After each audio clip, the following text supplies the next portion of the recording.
हाय दोस्तों, welcome to the physics class of studiest. यहाँ पर हम लोग फिजिक्स को सिर्फ समझते नहीं हैं, सिर्फ देखते नहीं हैं, यहाँ पर हम लोग फिजिक्स को करते हैं। ठीक है, कहने का मतलब ये है कि आप लोग ना फिजिक्स को जब भी पढ़ रहे हो तो फिजिक्स को मेरे साथ दोहराया करो।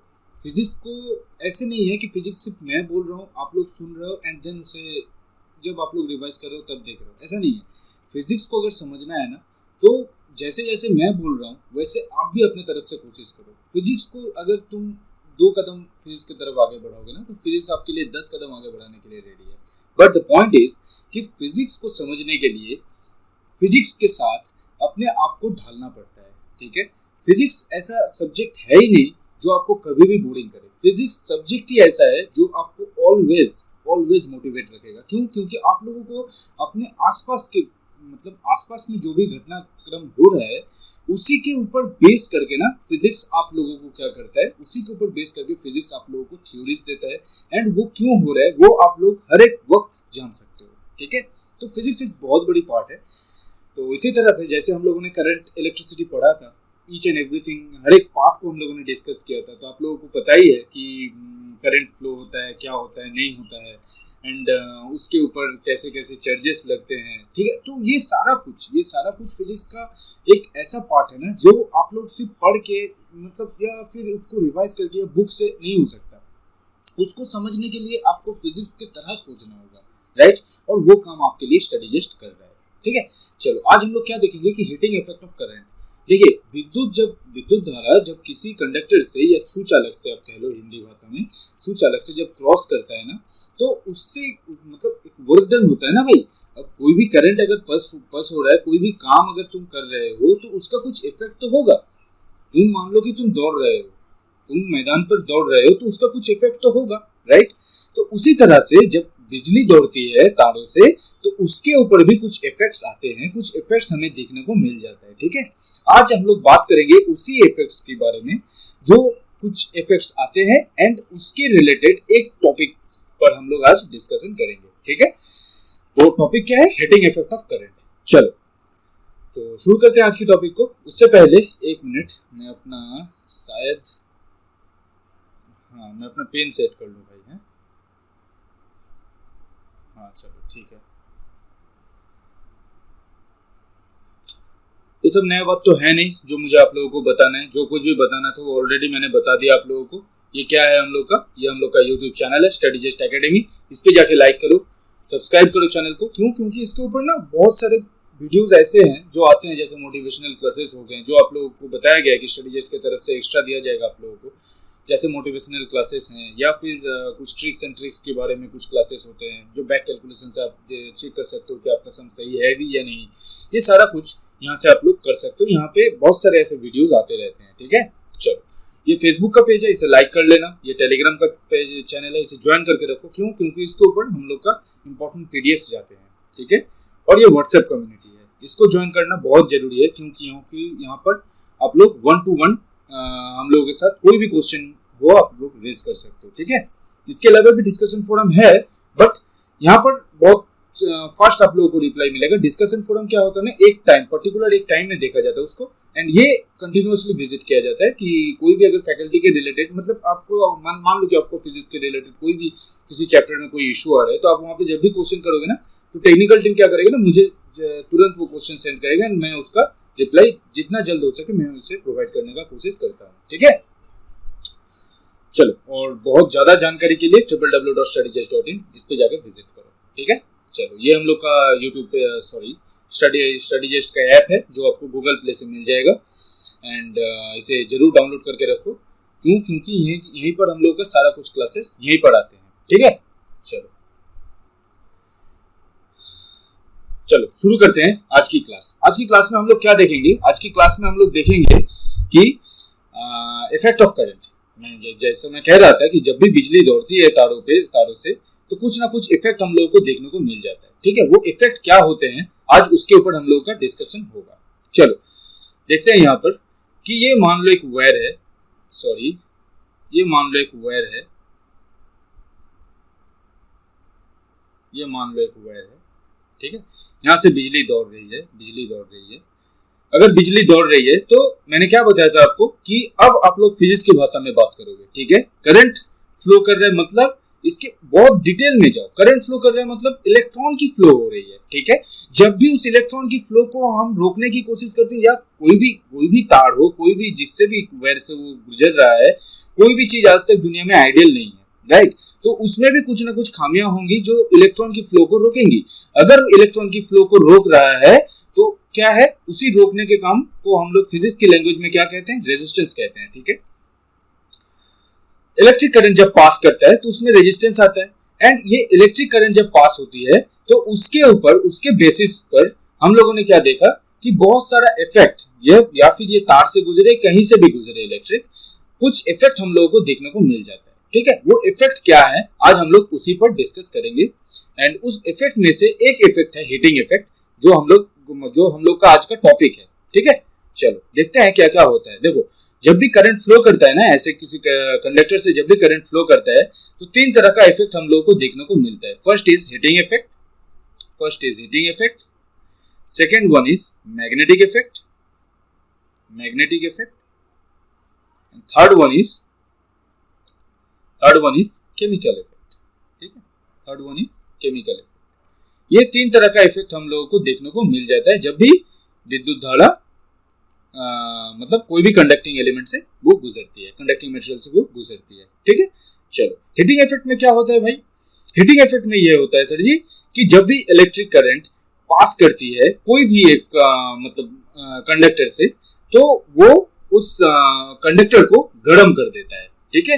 वो उस कंडक्टर को गर्म कर देता है, उसको हम हीटिंग इफेक्ट कहते हैं। डिटेल में आएंगे। देखते हैं मैग्नेटिक इफेक्ट क्या है। मान लो कि ये कोई भी एक कंडक्टर है, मान लो ये एक लोहा है, ठीक है। जब भी हम इस लोहे से इलेक्ट्रिक करंट को पास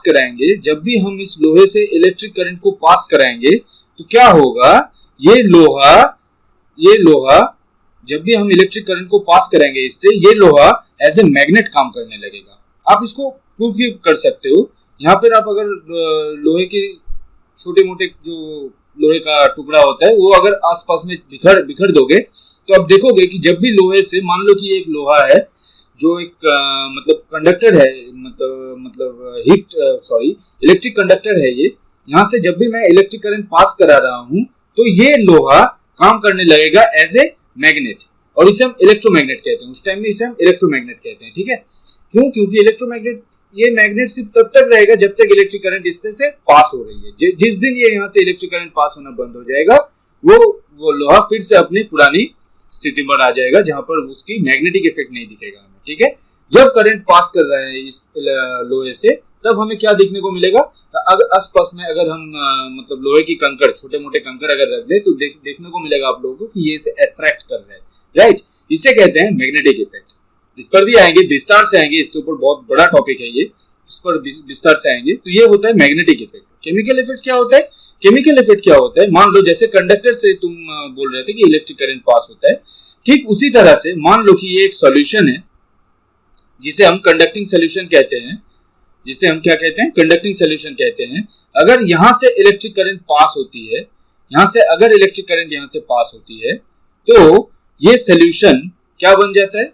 ये सॉल्यूशन बन जाता है ड्राइन, ठीक है। फिजिक्स की लैंग्वेज में ये सॉल्यूशन बन जाता है ड्राइन।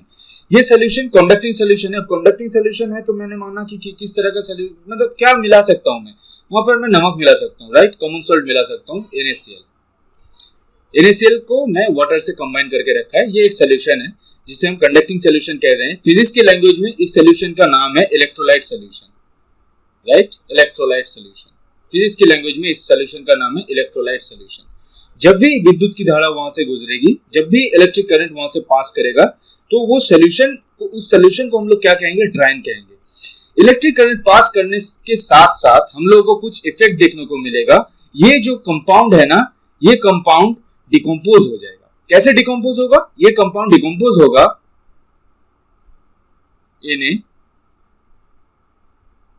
NaH2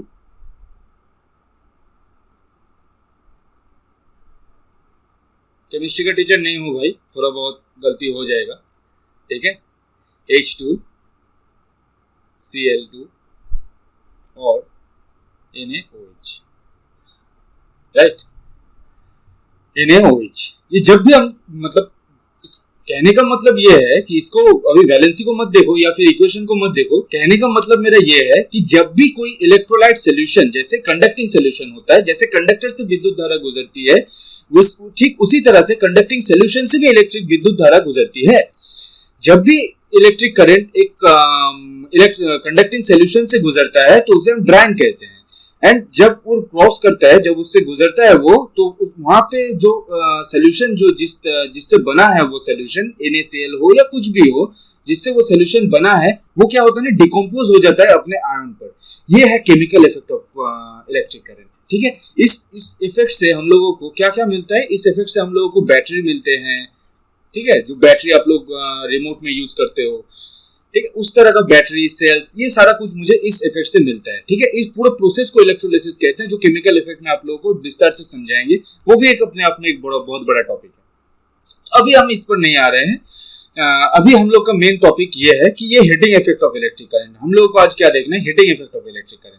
मैग्नेटिक इफेक्ट अलग सा क्लास है, उसके लिए अलग से हम लोग देखेंगे। अलग से हम लोग देखेंगे कि ये मैग्नेटिक इफेक्ट में कैसे कैसे क्या क्या हो रहा है, इलेक्ट्रिक करंट कहाँ से कहाँ फ्लो करता है, तो बहुत सारा कुछ है उसमें। फ्लेमिंग्स रूल है, फ्लेमिंग्स राइट हैंड रूल है, ठीक है, आपका बायोट-सैवर्ट लॉ है, ये सारा कुछ हम वहाँ पे डिस्कस करेंगे। केमिकल इफेक्ट भी एक अलग सा अपने आप में एक बहुत बड़ा टॉपिक है। तो ये दोनों अलग अलग टॉपिक है, इसके ऊपर अभी हम लोग एट द टाइम बिंग हम लोग नहीं आ रहे। अभी हम लोग heating effect of electric current पे डिस्कशन करेंगे। ठीक है, चलो। तो heating effect of electric current में क्या देखने को मिला मुझे? Heating effect of electric current में मुझे ये देखने को मिलता है सर जी कि मान लो कि ये एक वायर है, ये एक वायर है, यहाँ से इलेक्ट्रिक करंट गुजर रही है। ठीक है, कला का बेहतरीन प्रदर्शन। यहाँ से इलेक्ट्रिक करंट गुजर रही है। तो जब भी इलेक्ट्रिक करंट यहाँ से गुजरेगा, जब भी इलेक्ट्रिक करंट यहाँ से गुजरेगा, तो उसे कुछ इफेक्ट वो देके जाएगा। क्या इफेक्ट वो देके जाएगा? इफेक्ट ये देके जाएगा सर जी कि वो जो जिससे वो गुजर रहा है वो वायर गर्म होता है। ये heating effect of electric current, ये गर्म होता है। ये गर्म, अब ये किस पर निर्भर करेगा कि वो गर्म कितना होगा, कम होगा, ज्यादा होगा, नहीं होगा, ये सारा कुछ किसके ऊपर डिपेंड करेगा? उसके ऊपर बेस करके एक लॉ भी है, उस पर हम आएंगे। बट पहले इतना जान के रखो कि ये जो हीटिंग इफेक्ट है, जो हम H से भी डिनोट कर सकते हैं, Q से भी डिनोट कर सकते हैं। ऐसा कोई मैंडेटरी नहीं है कि मुझे H से ही दिखाना है, H से भी दिखा सकते हो, Q से भी दिखा सकते हो। ये जो H और Q है, इसको क्या लिख सकते हो कि H और Q आप जितने टाइम से जितना अमाउंट ऑफ इलेक्ट्रिक करंट वहां से भेजोगे, उसकी स्क्वायर की डायरेक्टली प्रोपोर्शनल है। ये बात को समझे? जो भी जितने भी एम्पियर ऑफ करंट यहां से फ्लो कर रहा है, उसके स्क्वायर का डायरेक्टली प्रोपोर्शनल है ये हीट। जितना हीट वहां से जनरेट हो रहा है ना, ये हीट उसके स्क्वायर की डायरेक्टली प्रोपोर्शनल है, आई स्क्वायर का। ठीक है, अब यहां पर देखो कि अगर तुम रेजिस्टेंस और टाइम को, मतलब कितने टाइम के लिए वो वहां से बह रहा है, इसको अगर तुम कांस्टेंट रखोगे, तो अगर तुम्हें 2 एम्पियर की करंट भेज रहे हो तो तुम्हारा Q ऑलवेज 4 आ जाएगा। ठीक है, अगर तुम इसको डबल करोगे, इसको अगर 2 से 4 कर दोगे, तो ये Q भी तुम्हारा 16 हो जाएगा। अगर तुम इसका आधा करोगे ना, 4 का आधा करोगे, तो ये फिर से अगर 2 होगा, देन इलेक्ट्रिक करंट भी इसका मतलब स्क्वायर का डबल होगा, मतलब स्क्वायर होगा। ठीक है, स्क्वायर का डबल होगा। तो Q is directly proportional to I square. जितनी मात्रा में विद्युत धारा बह रही है, उसकी स्क्वायर को, उसका स्क्वायर डायरेक्टली प्रोपोर्शनल टू क्या है? डायरेक्टली प्रोपोर्शनल टू है हमारा क्या है? Heating effect. उतना हीट वहां से, उतनी उष्मा वहां से जनरेट होता है। ठीक है, ये Q is directly proportional to I square. और यहाँ से एक और चीज हमें यहाँ पे देखना पड़ेगा कि ये जो Q है, ये और भी कुछ चीजों पर निर्भर करता है कि नहीं। देखो, अब कुछ और चीजों पर ये निर्भर करता है। क्या चीज पर निर्भर करता है? एक और चीज पर निर्भर करता है जिसे हम क्या कहते हैं? रेजिस्टेंस कहते हैं। रेजिस्टेंस क्या है भाई? जो ऑलरेडी हम लोगों ने डिस्कस किया था। एक मिनट,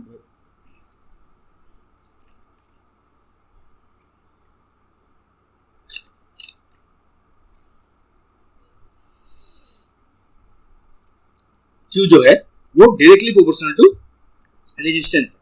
जैसे हम लोगों ने देखा कि Q is directly proportional to I square. जितनी मात्रा में विद्युत धारा बह रही है उसकी स्क्वायर से वो डायरेक्टली प्रोपोर्शनल है। ठीक उसी तरह से Q is directly proportional to R। R क्या है? रेजिस्टेंस है। ठीक है, R क्या है? रेजिस्टेंस है। रेजिस्टेंस मैंने बताया आपको कि कोई भी चीज आइडियल होता नहीं है, उसमें रेजिस्टेंस ऑलवेज रहता है। ये रेजिस्टेंस से कितनी मात्रा में ऊष्मा पैदा हो रहा है, कितनी मात्रा से ऊष्मा तैयार हो रहा है वो डायरेक्टली प्रोपोर्शनल है टू द रेजिस्टेंस। ठीक है, डायरेक्टली प्रोपोर्शनल है टू द रेजिस्टेंस। और एक और चीज पर ये क्यों डिपेंड करता है, वो क्या है? वो है टाइम। कितनी समय से वहां से विद्युत धारा गुजर रही है। आप लोगों ने देखा होगा कि कोई भी बल्ब अगर जल रहा है, आपने उसको जलाया, तो उसे अगर आप 10 सेकंड के बाद उसे खोलने जाओ, होल्डर से उसे अगर खोलने जाओगे ना, तो आप देखोगे कि वो आप खोल पा रहे हो, उतना भी गर्म नहीं है कि उसे खोल नहीं पा रहे हो। बट वहीं अगर उसको आप देखोगे कि उसको आप 1 घंटा बाद खोलने जा रहे हो, तो उसे हाथ से खोल नहीं सकोगे। मैं वो पुराना वाला बल्ब कह रहा हूँ, 10वीं सदी की बल्ब की बात कर रहा हूँ। ठीक है, अभी के बल्ब की बात नहीं कर रहा हूँ मैं, जो एलईडी में है।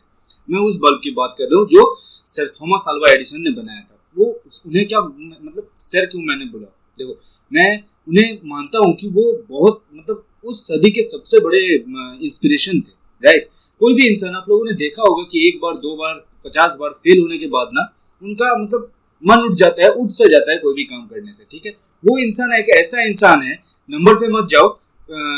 कोई सोर्स कहता है कि 999 बार उसने फेल करा, कोई सोर्स कहते हैं कि वो 9999 बार फेल करा। बट इतना तो तय है सर कि उसके डिजायर्ड रिजल्ट, जो वो रिजल्ट चाहता था, उससे उस तक पहुंचने के लिए उसने बहुत बार फेलियर का सामना करा, बहुत बार फेलियर का सामना करा, इतना बार फेलियर का सामना करा जो कोई इंसान मतलब सोच भी नहीं सकता था कि वो इतना बार फेल कैसे हो सकता है। राइट, इतना बार फेल होने के बाद भी उसने बल्ब की खोज करी। And the most important point ना, कि उससे जब पूछा गया कि आप इतनी इंस्पिरेशन लाते कहाँ से हो कि इतना बार फेल होने के बाद भी आपने मतलब अपना कोशिश नहीं छोड़ा। ठीक है, तो इंस्पिरेशन के लिए मतलब हम सबके लिए इंस्पिरेशन है कि उन्होंने कहा कि सर मैं अगर 999 बार इसमें फेल हो चुका हूँ तो ये मेरे लिए फेल नहीं है, ये मेरे लिए वो पॉइंट है जिससे मैं जान चुका हूँ कि इस तरह से तो बल्ब तैयार नहीं हो सकता, ये वो रास्ते हैं जिससे बल्ब तैयार नहीं हो सकता। राइट, तो ये अपने आप में एक बहुत बड़ी सोच होती है कि यार किस तरह से एक इंसान की सोच इतनी अव्वल दरवाजे के होते हैं, तभी जाके इतना कुछ करते हो ना। तो आप देखोगे कि हर एक सक्सेसफुल इंसान के ऊपर ना ये लॉ ऑलवेज फिट बैठता है कि अपने काम के ऊपर वो इतने मशगूल होते हैं कि उन्हें पता नहीं लगता कि आसपास सराउंडिंग्स में क्या हो रहे हैं। राइट, तो इसी तरह से ये दुनिया क्या सोच रही है मेरे बारे में, इतना कुछ सोचने का सवरने का उनके पास टाइम नहीं है।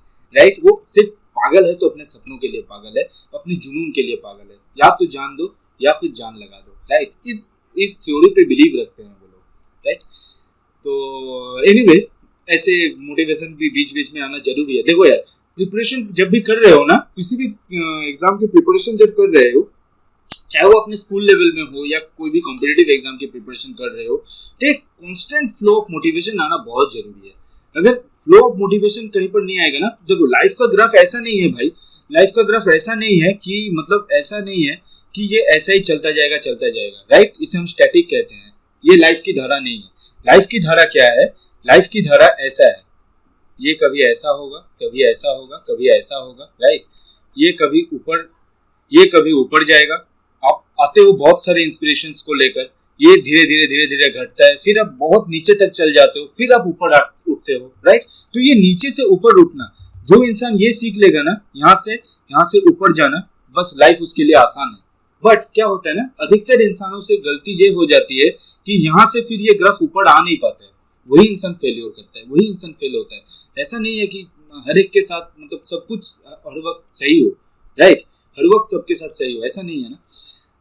इंसान के साथ कभी मतलब अच्छा भी होता है, कभी बुरा भी होता है। राइट, तो ये उसके पाथ के ऊपर निर्भर करता है कि वो कौन सा पाथ चूज कर रहा है। राइट, फेलियर सबने देखा है, सबने फेलियर देखा है। ऐसा नहीं है कि सबके पास एक रात में सक्सेस आ गया। राइट, फेलियर सबने देखा है। तो ऐसे बीच बीच में मोटिवेशन में बोलता रहता हूँ। तो इससे क्या है ना, इससे क्या एनर्जी बनी रहती है कि अगर वो इंसान कर सकता है, भले मैं उसके जैसा ना कर सकूं, बट मैं कोशिश तो कर सकता हूँ ना। कोशिश करने वालों की कभी हार नहीं होती।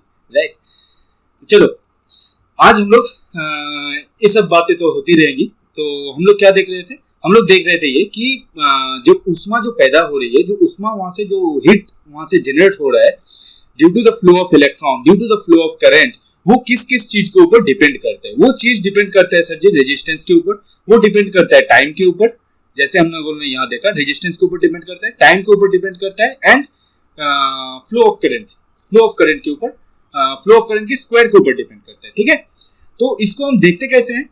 इसको हम देखते हैं, अगर हम ये तीनों इक्वेशन को मिला दें, इस इक्वेशन का नाम मैंने 1 दे दिया, इसको मैंने 2 दे दिया, इसको मैंने 3 दे दिया, तीनों इक्वेशन को अगर हम मिला दें तो ये ऐसे होगा ना, राइट? इसे हम ऐसे भी लिख सकते हैं, ये ऐसा होगा, राइट? Q और H is directly proportional to I square RT। ठीक है, इसको अगर हमें इसको उड़ाना है, मतलब ये इसे अगर मुझे इक्वल टू करना है तो कुछ कांस्टेंट लाते हैं, यहां पर कांस्टेंट 1 होता है। ठीक है, I स्क्वायर RT। ये एक बहुत इंपॉर्टेंट लॉ है, बहुत इंपॉर्टेंट लॉ है, जिसे कौन दिया था? जिसे हमारे जूल्स चाचा ने दिया था। ठीक है, और इसको हम क्या कहते हैं? Joule's law of heating. इसी को हम क्या कहते हैं? Joule's law of heating. Joules law of heating. ठीक है, इसे हम क्या कहते हैं? जूल्स लॉ ऑफ हीटिंग कहते हैं, जो क्या होता है? H और Q is directly proportional to I square RT। ठीक है, चलो अब इसके ऊपर एक थोड़ा बहुत छोटा मोटा सम भी देख लेते हैं। ठीक है, तो सम देखने से पहले मैं थोड़ा सा पानी पी लूं।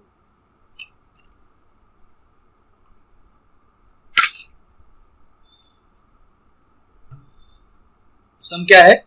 सम ये है सर कि हीट एनर्जी, कितनी हीट एनर्जी प्रोड्यूस हो रहा है अगर 5 एम्पियर करंट फ्लो कर रहा है 10 सेकेंड के लिए, और उस कंडक्टिंग एलिमेंट की रेजिस्टेंस क्या है? उस कंडक्टिंग एलिमेंट की रेजिस्टेंस है 10 ओम। ठीक है, चलो अब मुझे ये क्वेश्चन सॉल्व करना है, या तो मैं H से या मैं Q से इसको डिनोट कर सकता हूँ। फॉर्मूला मेरे पास क्या है? I square RT। ठीक है, यहाँ पर I स्क्वायर क्या दिया गया है? करंट फ्लो कर रहा है 5 एम्पियर से, राइट? तो मुझे 5 की स्क्वायर करनी पड़ेगी, राइट? रेजिस्टेंस क्या है यहाँ पर? देखो जरा, रेजिस्टेंस 10 ओम की रेजिस्टेंस है, 10 ओम की रेजिस्टेंस है, इसको मैंने लिखा। और कितने टाइम के लिए वो चल रहा है? ये 10 सेकंड के लिए चल रहा है, राइट? ये 10 सेकंड के लिए चल रहा है, तो मेरे पास आंसर क्या आ जाएगा? 25 इंटू 10 इंटू 10, 2 जीरो है ना, लगा दो 2 जीरो, 2500, राइट? 2500 जूल। ये हो गई हमारी, इतनी मात्रा में विद्युत, इतनी मात्रा में उष्मा वहां से जनरेट होगा, इतनी मात्रा में हीट वहां से जनरेट होगा, राइट? तो मुझे ऐसे क्वेश्चंस आप लोगों को मिल भी जाएंगे, बहुत ऐसे क्वेश्चंस होते हैं जो आप लोगों को मिल जाते हैं, तो शायद नंबर्स न्यूमेरिकल में चेंज आएंगे, या फिर कुछ और तरीके से इसको घुमाएंगे, क्वेश्चंस हम भी घुमाएंगे आप लोगों के लिए। अभी सीख रहे हैं तो सीखने दो, जब टेस्ट लेने की बारी आएगी ना, तब बताएंगे कि भाई सिर्फ मोटिवेशन पे ध्यान दिए हो या क्लास पे भी ध्यान दिए हो। ठीक है, तब बताएंगे, तब आप लोगों की खबर लेंगे हम लोग। ठीक है, तो एट द टाइम ही ये सीखने की बात है, तो सीखने के टाइम में एकदम आपके दोस्त हैं, बट जब आपसे कुछ जानना होगा ना, तब दोस्त नहीं रहेंगे, हम ये बता देते हैं। ठीक है, चलो जोक्स अपार्ट। तो हम लोगों ने देखा कि हीट जो जनरेट हो रहा है वो किस चीज के ऊपर डिपेंड कर रहा है? 3 चीज के ऊपर डिपेंड कर रहा है सर जी। एक हो गया रेजिस्टेंस, जितनी ज्यादा रेजिस्टेंस होगी हीटिंग इफेक्ट भी उतनी ज्यादा होगी, राइट? किसके ऊपर डिपेंड कर रहे हैं? टाइम के ऊपर डिपेंड कर रहे हैं। टाइम जितना ज्यादा देर तक वहां से करंट बहेगा, हीट भी उतनी ही ज्यादा जनरेट होगी वहां से। ये हो गई हमारी 1, ये हो गई हमारी 2 सेकंड कंडीशन, और थर्ड हो गया फ्लो ऑफ करंट। ठीक है, फ्लो ऑफ करंट जितना ज्यादा होगा, ये भी उसका स्क्वायर होगा, I स्क्वायर से ये डिपेंड करेगा। ठीक है, तो इसी के ऊपर डिपेंड करके हमारे जूल्स चाचा ने एक लॉ दिया था, जिस लॉ को हम क्या कहते हैं? इस लॉ को हम कहते हैं Joule's law of heating. H और Q is equals to I square RT। ठीक है, चलो आते हैं अपने नेक्स्ट टॉपिक। क्या है? पावर क्या है भाई?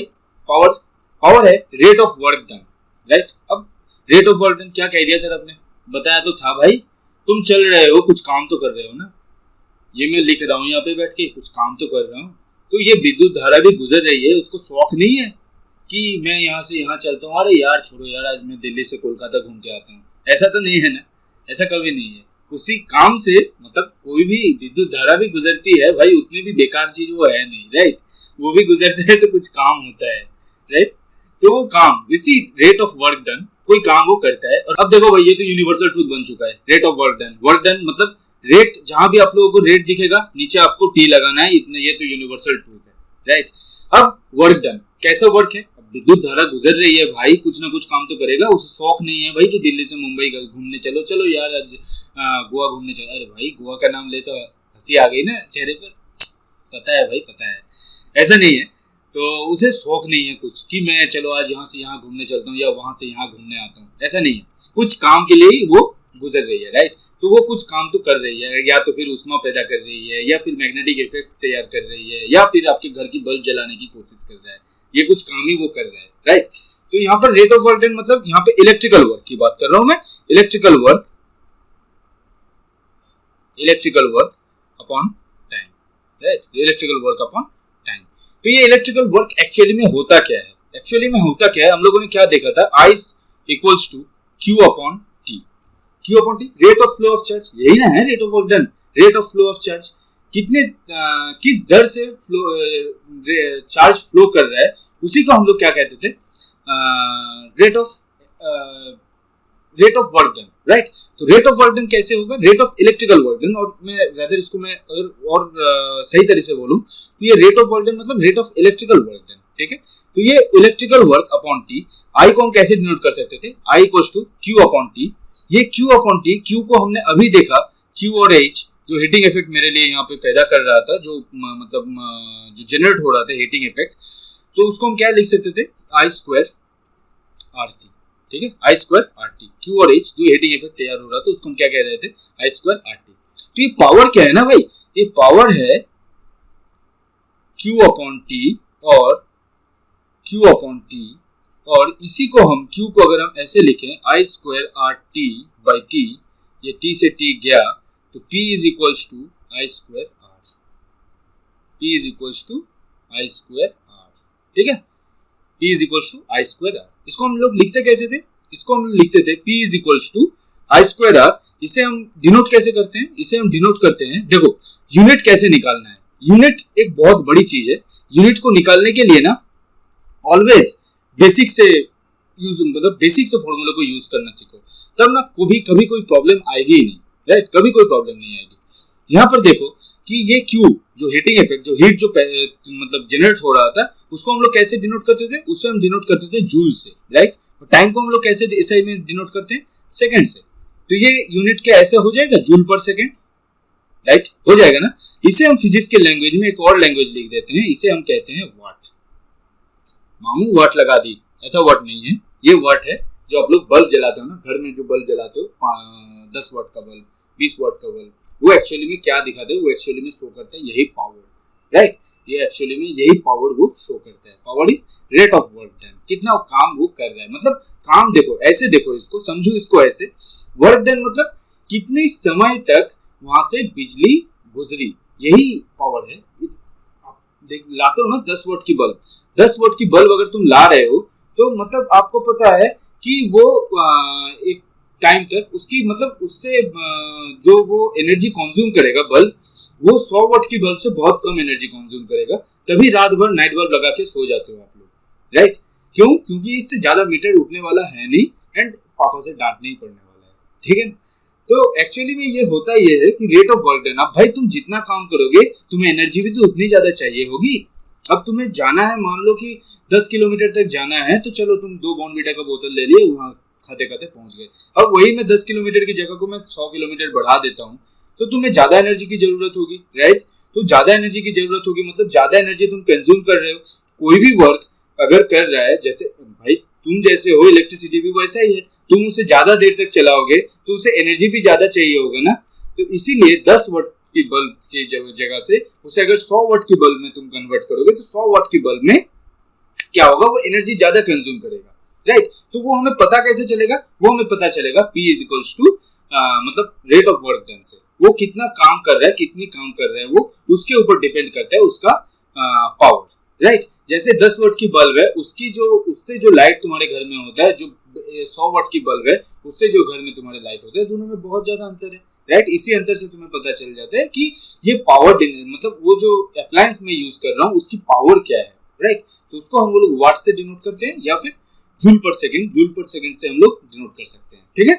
चलो ये हो गई पावर की बात। अब आते हैं इसके एप्लीकेशन पर। अच्छा, हीट जनरेट तो हो रहा है, ये बहुत अच्छा चीज है कि वहां से हीट जनरेट हो रहा है, पर उसका कुछ काम तो हो, काम में भी तो लगना चाहिए। इंसान इतना भी बेकार नहीं है भाई कि कोई काम ना हो तो उसको वही पढ़ता रहे, राइट। इतना समय किसी के पास नहीं है, बट हाँ इससे कुछ काम तो जरूर हो रहा है।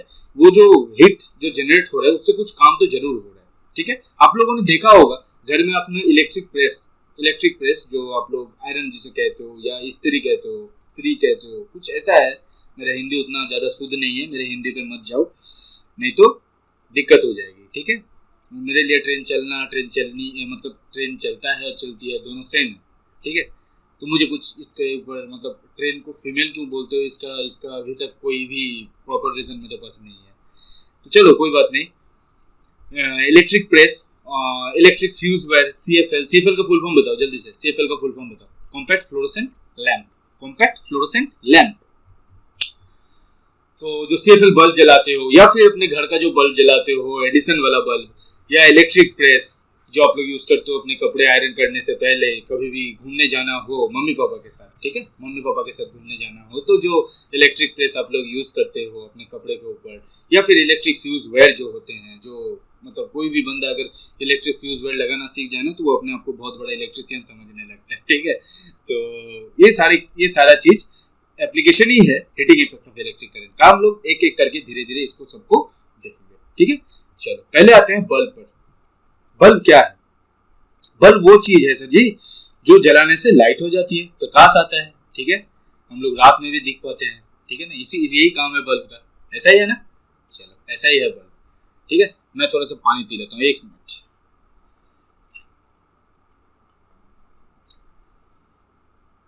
चलो आते हैं बल्ब पर। बल्ब क्या है? जो हमें प्रकाश देती है, ठीक है। 1 मिनट में स्विच ऑन, लाइट ऑन, ठीक है। चलो देखते हैं बल्ब की प्रिंसिपल क्या है, किस बेसिस पर वो काम करता है, ठीक है। बल्ब एक्चुअली में काम क्या करता है, यहाँ से जब भी यहाँ पर इलेक्ट्रिक एनर्जी आप दे रहे हो, स्विच दे रहे हो ना लाइट जलाने के लिए, इलेक्ट्रिक एनर्जी जब आप दे रहे हो, इससे इलेक्ट्रिक एनर्जी जब पास करा रहे हो तो ये कन्वर्ट हो रहा है। देखो कोई भी एनर्जी ना मतलब एनर्जी का कंजर्वेशन का लॉ क्या कहता है, कोई भी एनर्जी कभी भी डिस्ट्रॉय नहीं हो सकती। Energy can not be created, not be destroyed, right. Energy कभी डिस्ट्रॉय नहीं कर सकते हो आप, ये या तो एक फॉर्म से दूसरे फॉर्म में ट्रांसफर हो जाते हैं। जैसा वहां पे देख रहे हो तो ना, ये मेनली हीटिंग इफेक्ट आता क्यों है, इसको अगर आप बहुत ध्यान से समझोगे ना कि ये हीटिंग इफेक्ट जनरेट क्यों होता है, तो आप लोग पाओगे ऐसे कि सर कोई भी एनर्जी हो, जब इलेक्ट्रिक करंट फ्लो कर रहा है, वहां से जब रेजिस्टेंस उसे रेजिस्ट कर रहा है, इलेक्ट्रॉन की फ्लो को जब रेजिस्ट कर रहा है, तो कुछ ना कुछ एनर्जी तो वहां से पैदा हो रहा है ना, कुछ ना कुछ एनर्जी वहां से जनरेट हो रहा है। ये रेजिस्टेंस उसे फ्लो को रोक रहा है, ये उस फ्लो रेजिस्टेंस जितनी मात्रा में रेजिस्टेंस दे रहा है, ये उससे ज्यादा देने की कोशिश कर रहा है, तभी जाके इलेक्ट्रॉन फ्लो कर पा रहा है। तो वहां पर जो एनर्जी का मतलब ये जो इलेक्ट्रिक एनर्जी का जो लॉस हो रहा है, ये इलेक्ट्रिक एनर्जी एक्चुअली लॉस नहीं हो रहा है, ये इलेक्ट्रिक एनर्जी ही है जो हमारे हीटिंग एनर्जी में या फिर हीट एनर्जी में कन्वर्ट हो रहा है, राइट। उसी से हमें हीट मिलता है। तो ये बेसिकली क्या है कि जब भी फ्लो ऑफ इलेक्ट्रॉन होता है तो ऐसा नहीं है कि मैं ऐसे ही वो गर्म हो जा रहा है, नहीं, ऐसा नहीं है कि उसमें हीटर लगा हुआ है, राइट। इलेक्ट्रॉन अपने साथ हीटर लेके चल रहा है कि भाई मुझे यहाँ से चलना है तो चलो हीट करके उसे गर्म भी कर दो, ऐसा नहीं है, राइट। वो जब भी क्रॉस करता है ना, रेजिस्टेंस उसे रोकने की कोशिश करता है। जब भी रेजिस्टेंस उसे रोकने की कोशिश करता है, रेजिस्ट करने की कोशिश करता है उसकी एनर्जी को, तो इलेक्ट्रिक करंट जब भी फ्लो करता है वहां से, तो इन दैट केस क्या होता है, वो रेजिस्ट करने के लिए कुछ इलेक्ट्रिक एनर्जी की लॉसेस होते हैं। एक्चुअली में वो लॉसेस नहीं होते, वही इलेक्ट्रिक एनर्जी वो एनर्जी है जो हीटिंग एनर्जी में कन्वर्ट होते हैं, जो मुझे heating effect of electric current देते हैं, ठीक है। चलो अब मुझे देखना है कि इलेक्ट्रिक एनर्जी यहाँ पे बल्ब में क्या होता है, यही इलेक्ट्रिक एनर्जी कन्वर्ट हो जाता है heat energy, and light energy में, right. Heat energy and light energy में ये कन्वर्ट हो जाता है इलेक्ट्रिक एनर्जी, ठीक है। चलो अब हीट एनर्जी और लाइट एनर्जी में कन्वर्ट तो हो जा रहा है, बट इसके पीछे हम लोगों को कुछ काम करना पड़ा। मतलब हम लोगों को नहीं करना पड़ा, एक्चुअली थॉमस अल्वा एडिसन ने किया था। वो काम क्या किया था, वो काम ये हुआ था कि यहाँ पर जो फिलामेंट है, जो बल्ब ये जो बल्ब है ना, यहाँ पर देखो ये जो जल रहा है ना, ये एक्चुअली एक फिलामेंट है। वो फिलामेंट क्या है? वो फिलामेंट जो यूज किया जाता है यहाँ पर, वो फिलामेंट का नाम है टंगस्टन। अरे यार एक मिनट भाई। हाँ,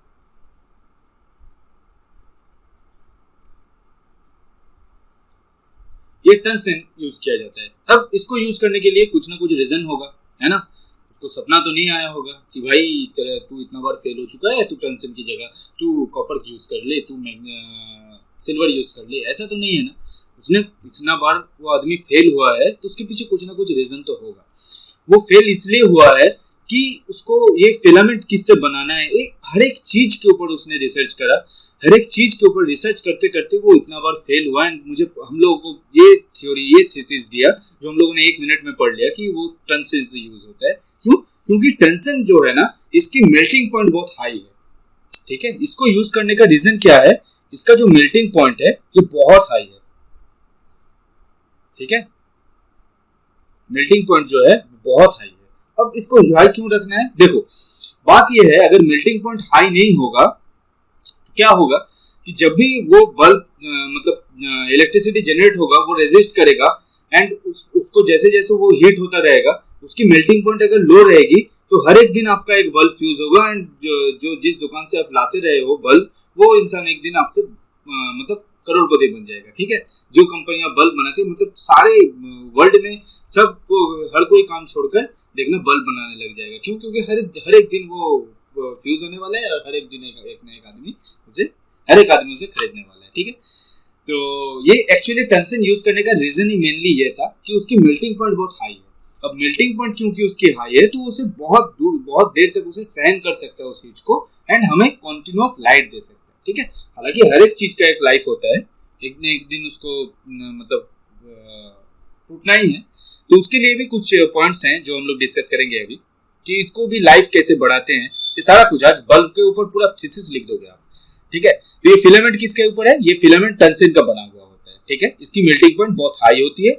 इसकी मेल्टिंग पॉइंट हाई देने का मतलब ही ये है कि ये एक्सट्रीम अमाउंट ऑफ हीट वो सहन कर सके। ठीक है, वो एक्सट्रीम अमाउंट ऑफ हीट वो सहन कर सकते हैं। ठीक है, फर्स्ट हो गई बात हमारी फिलामेंट की कि कौन से फिलामेंट यहाँ पर हम यूज करते हैं। सॉरी मेरे दोस्त, कुछ टेक्निकल इशू आ गए थे,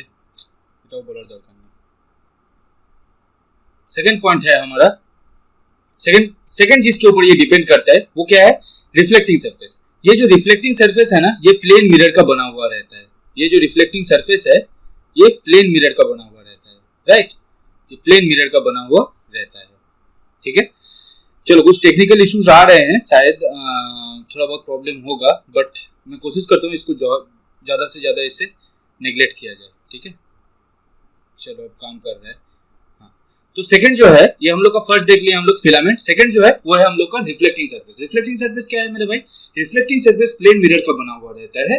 रिफ्लेक्टिंग सरफेस हमेशा हमारा क्या बना हुआ रहता है? प्लेन मिरर का बना हुआ रहता है। ठीक है, ये हो गई हमारी सेकंड पॉइंट। अच्छा, ये मेल्टिंग पॉइंट जो फर्स्ट में जो मैं बता रहा था, ये टंगस्टन जो यूज होता है वहां पर, उसकी मेल्टिंग पॉइंट हाई रहती है एंड वहां पे रेजिस्टेंस भी बहुत हाई होता है। राइट, वहां पे रेजिस्टेंस भी बहुत हाई होता है।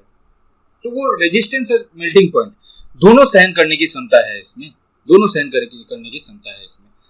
थर्ड जो मोस्ट इंपॉर्टेंट पॉइंट है वो क्या है कि ये जो फिलामेंट है ना, ये जो फिलामेंट है, ये जिस मेटल से बना हुआ है, ये क्या है ना, धीरे धीरे ऑक्सीडाइज्ड होता रहता है।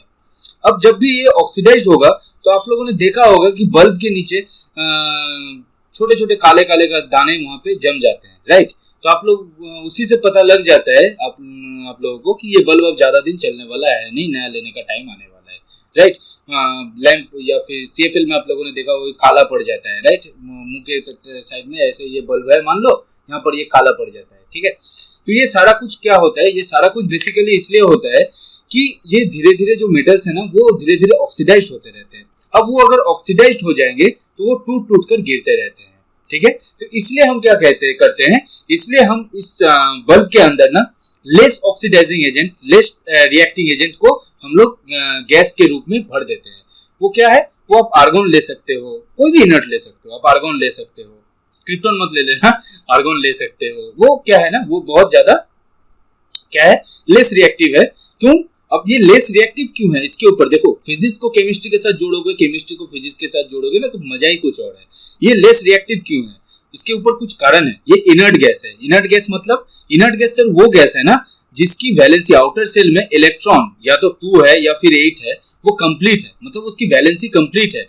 मतलब क्या है ना, वो ऐसा इलेक्ट्रॉन नहीं है जो अपने आप को स्टेबल करने के लिए दौड़ रहा है, वो ऑलरेडी अपने आउटर सेल में स्टेबल है, तो इसलिए वो लेस रिएक्टिव है। उसको रिएक्शन में लाने के लिए आपको कैटलिस्ट की जरूरत होती है, उसको बहुत ज्यादा प्रेशर, मतलब बहुत ज्यादा फोर्स की जरूरत होती है, तब जाकर वो रिएक्टिंग एजेंट बनते हैं, राइट। तो ये आर्गन जो है, ये आर्गन जो इनर्ट गैस है, एक तरह का इनर्ट गैस हम लोग का, इनर्ट गैस जितने भी सारे इनर्ट गैस है, उस इनर्ट गैस में एक इनर्ट गैस आर्गन भी है। तो वो क्या है ना, वो लेस ऑक्सीडाइजिंग एजेंट, मतलब लेस रिएक्टिंग एजेंट है वो। क्योंकि उसकी जो आउटर सेल है वहां पे इलेक्ट्रॉन ऑलरेडी बैलेंस्ड है, वो स्टेबल स्टेट में है, तो क्यों वो उतना ज्यादा रिएक्ट करेगा, ठीक है। तो ये है बेसिक, ये पीछे का रीजन। इसको एक एक चीज को ऐसे पकड़ के चलोगे ना, तो देखोगे कि साइंस बहुत बहुत बहुत कुछ सीखने को है, बहुत कुछ सीखने के लिए है। ये सारा कुछ आप लोगों को जयदीप सर कराएंगे केमिस्ट्री क्लास में। तो मैं केमिस्ट्री पढ़ाता नहीं हूँ, तो जो भी है, मतलब मुझसे इतना ही जान सकते हो केमिस्ट्री जो फिजिक्स से रिलेटेड है, ठीक है। इससे ज्यादा केमिस्ट्री मुझसे एक्सपेक्ट मत करना।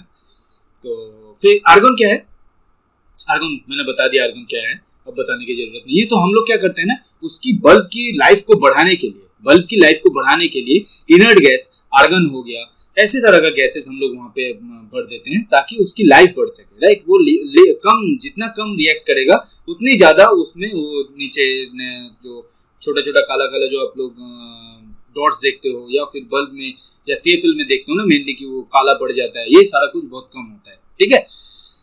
तो इस तरह से काम करता है एक बल्ब। बल्ब में क्या होता है मैंने बताया आपको, एक मोटे मोटे तौर से एक रिवाइज करा देता हूँ। बल्ब में क्या होता है, देखो, इलेक्ट्रिक एनर्जी कन्वर्ट होता है heat energy and light energy में।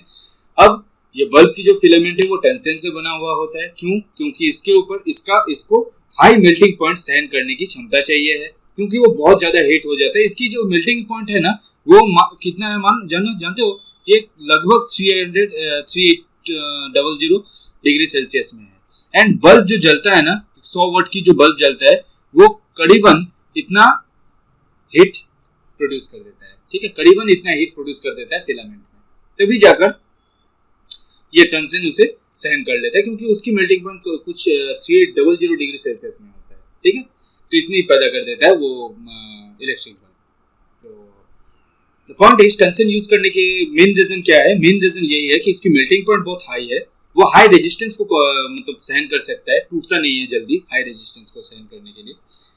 रेजिस्टेंस भी सहन करना जरूरी है ना। अब रेजिस्टेंस क्यों आते हैं, रेजिस्टेंस इसलिए आते हैं ना कि आपका मतलब अगर मान लो कि ये आपको चाहिए 10 एम्पेयर की करंट, और आपके पास आ रहा है 20 एम्पेयर की करंट, तो उसको कम करना जरूरी है ना, क्योंकि आपके अप्लायंसेस भी उसी तरह से बने हैं 10 एम्पेयर को सहन करने के लिए। 20 एम्पेयर आ जाएगा तो आपके घर के सारे अप्लायंसेस जल जाएंगे, इसीलिए तो फ्यूज की यूज होती है। आएंगे हम बाद में, तो अभी आएंगे बाद में, मतलब अभी आएंगे। तो इलेक्ट्रिक बल्ब को यूज करने का मैं बता रहा था आप लोगों को। इलेक्ट्रिक करंट में क्या है, टंगस्टन यूज होता है, हाई मेल्टिंग पॉइंट है, हाई रेजिस्टेंस को मतलब सहन कर सकता है। उसकी रिफ्लेक्टिंग सरफेस जो है वो प्लेन मिरर की बनी हुई होती है, प्लेन मिरर की बनी हुई होती है, ठीक है, नॉर्मल कांच की बनी हुई होती है, प्लेन मिरर की बनी हुई होती है। एंड उसकी लाइफ बढ़ाने के लिए हम लोग इनर्ट गैस को यूज करते हैं, राइट। वो इनर्ट गैस को यूज करते हैं, बना ही देते हैं यार। 8 2 कैसा लग रहा है मुझे, है जी? 7 हुआ, बैलेंस ही नहीं हुआ, चलो बैलेंस कर देते हैं, इनर्ट गैस बना ही देते हैं इसको, ठीक है। ये आर्गन, इसका इलेक्ट्रॉनिक कॉन्फ़िगरेशन क्या है अभी तो फिलहाल मुझे याद नहीं आ रहा है, कभी याद आएगा अगले क्लास में बताऊंगा जरूर, ठीक है। इसकी इलेक्ट्रॉनिक कॉन्फ़िगरेशन क्या है नहीं है अभी फिलहाल मेरे को कुछ याद नहीं आ रहा है, तो याद आ जाएगा तो मैं बता दूंगा आर्गन की क्या है नहीं है, राइट। तो शायद आर्गन की 2 होगी या 8 होगी, राइट, जो जितना तक मुझे याद आ रहा है।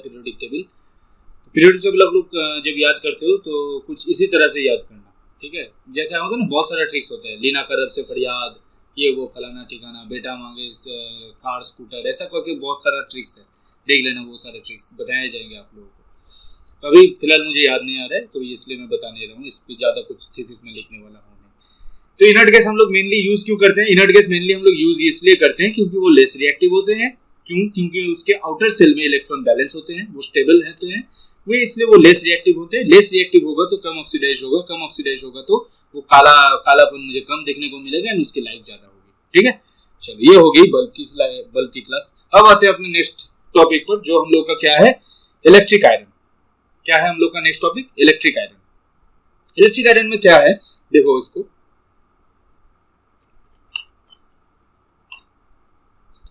अब आते हैं इलेक्ट्रिक आयरन पर। इलेक्ट्रिक आयरन में क्या है, देखो ये जो सरफेस है ना, ये जो सरफेस है मेनली यही हीट प्रदान करती है, मेनली यही हीट हमें देता है।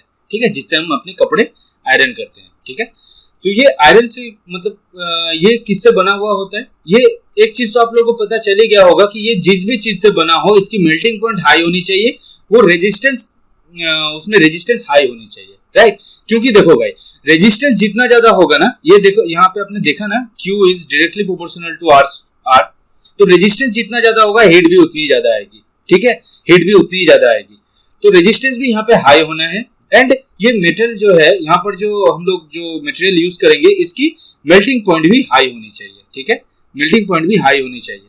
तो मेनली हम लोगों ने जो देखा कि ये मेल्टिंग मतलब ये जो बना हुआ होता है, ये चीज, ये मेनली जो है यहाँ पर, इसको देखो, मेनली जो है ये जो सरफेस है, ये बना हुआ किससे होता है, ये बना हुआ होता है एलॉय ऑफ निकल, क्रोमियम,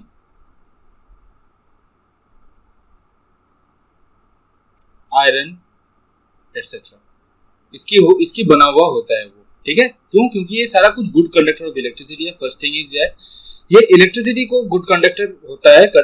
और सबसे बड़ी बात ये है कि ये एलॉय को इस तरह से बनाया जाता है ताकि इसकी मेल्टिंग पॉइंट हाई हो। अब मेल्टिंग पॉइंट हाई है तो क्या है, मेल्टिंग पॉइंट हाई है तो वो ज्यादा मात्रा में ऊष्मा को सहन कर सकता है, राइट। ज्यादा अमाउंट ऑफ हीट एनर्जी को वो अपने ऊपर मतलब सहन कर सकता है। मतलब क्या है कि वो हीट को जनरेट कर सकता है वहां से, एंड वो हीट से हम लोगों का कपड़ा बहुत ढंग से आयरन हो जाता है। ठीक है, ये जो ऊपर की सरफेस है ना, ये जो ऊपर की सरफेस है, ये जनरली माइका से बना हुआ होता है। जनरली माइका से बना हुआ होता है। ये माइका का बना हुआ होता है। क्यों माइका का बना हुआ होता है, देखो जरा, इसको माइका को यूज करने का कुछ रीजन है। कुछ रीजन ये है कि ये it accept heat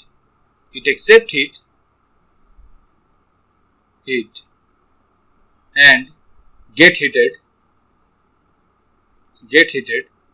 but did not conduct electricity, right, did not conduct electricity। ठीक है, did not conduct, ये इलेक्ट्रिसिटी को कॉन्डक्ट नहीं करता, इसलिए ये माइका का बना हुआ होता है। ठीक है, बस इतना ही है, इससे ज्यादा जानने की जरूरत नहीं है इस आयरन को लेकर। अब आते हैं फ्यूज वायर पर। फ्यूज वायर क्या है, देखो फ्यूज वायर एक्चुअली ये है कि मान लो आपको जरूरत है 10 एम्पेयर की करंट की, बट यहां से फ्लो होके आ रहा है 15 एम्पेयर की करंट। ठीक है, तो क्या होगा, आपके अप्लायंसेस खराब हो जाएंगे, राइट। तो उसके लिए क्या है, आपको क्या करना है कि यहां पर आपने क्या करा, एक फ्यूज वायर लगा दिया आपने एक। ये फ्यूज वायर का काम ये है कि आपने ये कंफर्म किया कि आपको 10 एम्पेयर की करंट चाहिए, और ये फ्यूज वायर भी कुछ इसी तरह से बना है कि जब भी 10 एम्पेयर से ज्यादा करंट आएगा ये फ्यूज वायर टूट जाएगा। ये फ्यूज वायर जहां टूट गया, दोनों के बीच का करंट का कोई वैल्यू, मतलब करंट पास नहीं होगा, आपके घर के अप्लायंसेस बच गए। तो बात ये है कि इसको समझो, अब बेसिक में चले जाओ। जब भी कुछ पॉइंट देख रहे हो ना, सबसे पहले बेसिक में जाओ। सर यहाँ पे ये बहुत जल्दी टूटने वाला है, मतलब फ्यूज की वायर टूटने वाला है। अगर टूटेगा मतलब कुछ ज्यादा होगा तो वो टूटेगा। दैट मीन्स इसकी मेल्टिंग पॉइंट जो है वो लो होना अनिवार्य है, राइट। उसकी मेल्टिंग पॉइंट लो होना अनिवार्य है। इसकी रेजिस्टेंस ज्यादा होना अनिवार्य है। क्यों, क्योंकि जितना ज्यादा रेजिस्टेंस होगा उतनी ज्यादा हीट होगी वो। तो रेजिस्टेंस वहां पे हाई होना बहुत इंपॉर्टेंट है। रेजिस्टेंस उसमें हाई होगा, मेल्टिंग पॉइंट लो होगा। जब भी मेल्टिंग पॉइंट लो होगा तब आप लोगों को पता चल जाएगा कि यहाँ पे मेल्टिंग पॉइंट लो है, इसका मतलब ये कि ये बहुत जल्दी टूट जाएगा। मतलब इस तरह से देखो यार, बनाया इसको हमने बनाया तो हम अपने यूज के लिए बनाएंगे ना। ये ऐसा तो नहीं है कि मुझे इसको लाइफ टाइम, मतलब ऐसा है कि ये बहुत बड़ा प्रोडक्ट है, हेरिटेज चीज है, इसे मुझे स्टोर करके रखना है, ऐसा तो नहीं है। ये हमारे डेली यूज के लिए बनाया गया है, तो डेली यूज के लिए हमने इसको बनाया, तो इसका यूज भी यही है कि तुम्हारे को इतना ही मेल्टिंग पॉइंट देंगे हम, इससे ज्यादा आएगा तो तुम गल जाना। क्यों? क्योंकि मुझे इससे ज्यादा अगर करंट फ्लो करके आ जाएगा तो वो मेरे घर के लिए, मेरे घर के अप्लायंसेस के लिए वो हानिकारक है, ठीक है, तो सेहत के लिए हानिकारक है। तो इससे ज्यादा मुझे यहाँ से मेल्टिंग पॉइंट इससे ज्यादा नहीं होना चाहिए। मेल्टिंग पॉइंट यहाँ पे लो होता है, रेजिस्टेंस हाई होता है। क्यों? क्योंकि रेजिस्टेंस देखो Q जो है वो डायरेक्टली प्रोपोर्शनल टू R है ना, तो रेजिस्टेंस जितना ज्यादा होगा हीट भी उतनी ज्यादा जनरेट होगी, राइट। तो हीट ज्यादा यहाँ पे जनरेट होना चाहिए, बट मेल्टिंग पॉइंट लो होगा यहाँ पर, ठीक है। यही है बेसिक डिफरेंस, मेल्टिंग पॉइंट यहाँ पे लो होना है, ठीक है। ये होता है फ्यूज वेल। अब आते हैं सेकंड हमारे CFL पर। CFL में क्या है, देखो CFL को बेसिक से समझो। ये मान लो एक CFL है, ये एक CFL बल्ब है, ठीक है। यहाँ पर वेपर भरा हुआ रहता है। ये वेपर किसकी बनी होती है? ये वेपर बनी होती है मरकरी की, वेपर बनी होती है मरकरी की, ठीक है। पानी पी लूं मेरे थोड़ा।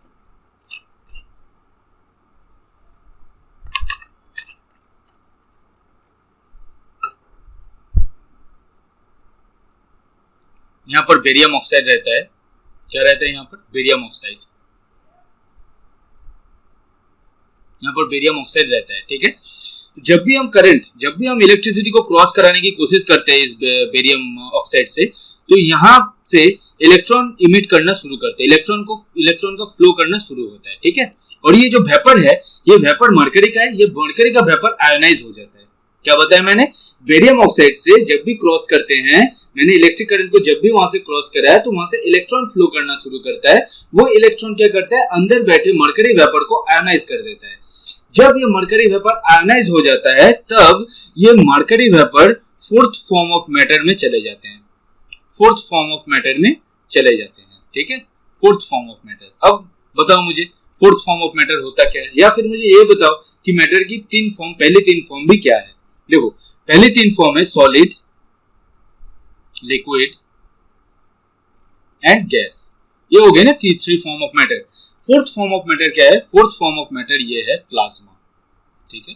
ये प्लाज्मा में चले जाते हैं वेपर्स, राइट। ये जब भी प्लाज्मा में जाते हैं तो हमें व्हाइट फ्लोरोसेंट लाइट मिलता है, जिससे हमारी घर की रोशनी होती है, जिससे हम कहते हैं कि लाइट जल गई, ठीक है।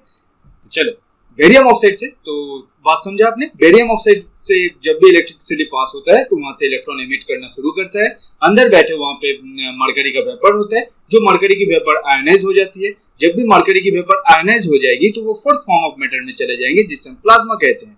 और यही प्लाज्मा हमें व्हाइट इग्निशन, व्हाइट लाइट देते हैं, जिससे CFL, ये बेसिक फंडा जो CFL इसी के ऊपर काम करता है, ठीक है। अब ये मरकरी वेपर का बना हुआ होता है, तो जाहिर सी बात है इसे आप ऐसे अनर्थ नहीं कर सकते, ऐसे ही यहाँ वहाँ फेंक नहीं सकते, ये पॉइजनस है, ठीक है। तो इसको बहुत सेफली फेंका जाता है, या फिर आप लोग क्या करते हो कि उसे सेफली कहीं जहाँ पर इंसान या जानवर की उतनी ज्यादा तादाद नहीं रहती है, जंगलों में या फिर ऐसा कुछ कोई जगह, वहां पे आप लोग उसे फेंक देते हो, ठीक है। ये एक तरह का ई वेस्ट भी है, इलेक्ट्रॉनिक वेस्ट भी है, ठीक है। तो उसको बहुत सावधानी से हमें फेंकना होता है, क्योंकि वो मरकरी वेपर का बना हुआ होता है, मरकरी इज पॉइजनस, ठीक है। चलो यही था बेसिक तौर से आज के ऊपर, आज heating effect of electric current, इसी के ऊपर बेस करके पूरा बनाया गया था ये चैप्टर। एंड मेनली जो बात यहाँ पर करने के लिए है वो क्या है कि हमें हीटिंग इफेक्ट, जैसे जब भी इलेक्ट्रॉन करंट से जब भी पास होता है, जब भी इलेक्ट्रॉन पास करते हैं कंडक्टर से, तो वहां पे वो रेजिस्ट करा जाता है, क्योंकि वो आइडियल नहीं होता वायर, वो रेजिस्ट करता है। जब भी वो रेजिस्ट करता है, तो वो जो इलेक्ट्रिक एनर्जी की लॉसेस होते हैं, वो मेनली हीट एनर्जी में कन्वर्ट हो जाते हैं, और वही हीट एनर्जी हमें हीटिंग इफेक्ट देते हैं, जिसे जूल्स जी ने क्या किया था, जूल्स चाचा ने क्या किया था, इसे एक लॉ से समझाया था। जूल्स लॉ ऑफ हीटिंग क्या कहते हैं? H और Q is directly proportional to I square. Flow of current की स्क्वायर को देखेंगे तो ये उसकी डायरेक्ट प्रोपोर्शनल है। ये रेजिस्टेंस कितना ज्यादा है, इसके ऊपर भी डायरेक्टली प्रोपोर्शनल है। डायरेक्टली प्रोपोर्शनल जब भी कोई कहेगा ना, तो आप लोग इसको इस तरह से देखना कि डायरेक्टली प्रोपोर्शनल मतलब वो भी बढ़ेगा तो ये भी बढ़ेगा, एंड इनवर्सली प्रोपोर्शनल मतलब ये बढ़ेगा तो ये घटेगा, ये बढ़ेगा तो ये घटेगा, ठीक है। तो डायरेक्टली प्रोपोर्शनल टू R है, डायरेक्टली प्रोपोर्शनल टू टाइम है, कितने समय तक वहां पे चल रहा है, जैसे मैंने बल्ब की एग्जांपल आपको दी थी। तो ये सारा कुछ इसी के ऊपर बेस करके है।